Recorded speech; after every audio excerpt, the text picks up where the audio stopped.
वंदे वंदे मातरम.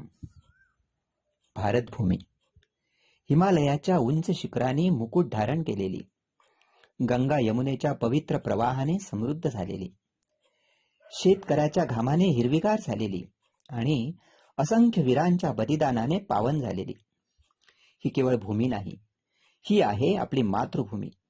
आणि या मातृभूमीला वंदन करणारा एक अमर मंत्र, वंदे मातरम. वंदे मातरम. 19व्या शतकात आपला भारत देश परकीय सत्तेच्या सावटाखाली दबलेला होता. याच काळात एका प्रतिभावंत साहित्यिकाच्या लेखणीतून जन्माला आला मातृभूमीच्या वंदनेचा अमर स्वर. ते होते बंकिमचंद्र चट्टोपाध्याय. त्यांनी रचलेले वंदे मातरम हे गीत पुढे भारतीय स्वातंत्र्य लढ्याचे प्रेरणागीत बनले. बंकिमचंद्रांनी वंदे मातरम हे गीत आपल्या आनंदमठ या कादंबरीत समाविष्ट केले. मातृभूमीला देवतेचे स्वरूप देत तिच्या वैभवाचे वर्णन करणाऱ्या या गीताने भारतीयांच्या मनात राष्ट्रभक्तीची ज्योत प्रज्वलित केली. सन 1896 भारतीय राष्ट्रीय काँग्रेसच्या कलकत्ता अधिवेशनात वंदे मातरमचा स्वर प्रथमच मोठ्या सार्वजनिक व्यासपीठावर घुमला. या गीताला स्वर दिला आणि गायलं गुरुदेव रवींद्रनाथ टागोरांनी.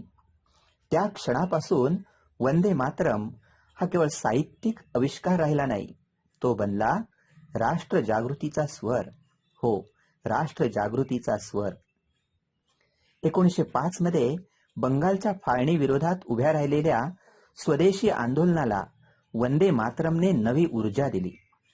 स्वातंत्र्य सैनिकांच्या ओठांवर एकच घोषणा होती, वंदे मातरम. ही घोषणा धैर्य देत होती, एकजूट निर्माण करत होती आणि गुलामगिरी विरुद्ध संघर्ष करण्याची प्रेरणा देत होती. अनेक स्वातंत्र्य सैनिकांसाठी वंदे मातरम हा केवळ शब्द नव्हता, तो होता आत्मविश्वासाचा मंत्र. परकीय सत्तेविरुद्ध लढताना या दोन शब्दांनी असंख्य भारतीयांच्या मनात राष्ट्रप्रेम जागवले. वंदे मातरमचा जयघोष भारताच्या कानाकोपऱ्यात पोहोचला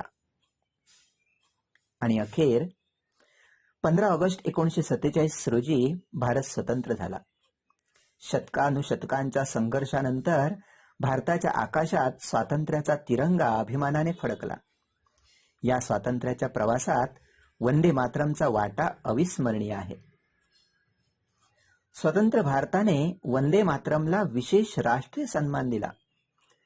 भारताचे राष्ट्रगीत जनगण मन, तर वंदे मातरमला राष्ट्रीय गीताचा दर्जा देण्यात आला. राष्ट्रगीत आणि राष्ट्रीय गीत दोन्ही आपल्या राष्ट्रीय जीवनात अत्यंत आदरणीय स्थान राखतात. आज भारत बदलला आहे. आपण विज्ञानात प्रगती करत आहोत, अंतराळात नवे क्षितिज गाठत आहोत. जगभर आपला तिरंगा अभिमानाने फडकत आहे. पण वंदे मातरमचा अर्थ आजही तितकाच जिवंत आहे. मातृभूमीवर प्रेम करणे म्हणजे केवळ घोषणा देणे नव्हे, तर देशाची स्वच्छता राखणे, प्रामाणिकपणे काम करणे, निसर्गाचे रक्षण करणे, संविधानाचा आदर करणे आणि देशाच्या प्रगतीत आपले योगदान देणे. आजच्या विद्यार्थ्यांच्या हातात उद्याच्या भारताची सूत्रे आहेत. त्यांच्या मनात देशप्रेम असेल, त्यांच्या कृतीत प्रामाणिकपणा असेल, त्यांच्या विचारात वैज्ञानिक दृष्टिकोन असेल, तर भारताचे भविष्य अधिक उज्ज्वल असेल. आम्ही भारताच्या संविधानाचा आदर करू, देशाची एकता आणि अखंडता जपू, पर्यावरणाचे रक्षण करू, प्रामाणिकपणे आपले कर्तव्य पार पाडू, भारताच्या प्रगतीसाठी सदैव प्रयत्न करू. ज्या भूमीने आपल्याला जन्म दिला, जिने आपल्याला अन्न, पाणी आणि संस्कार दिले, जिच्या मातीशी आपले अस्तित्व जोडलेले आहे, त्या मातृभूमीला शतशः नमन.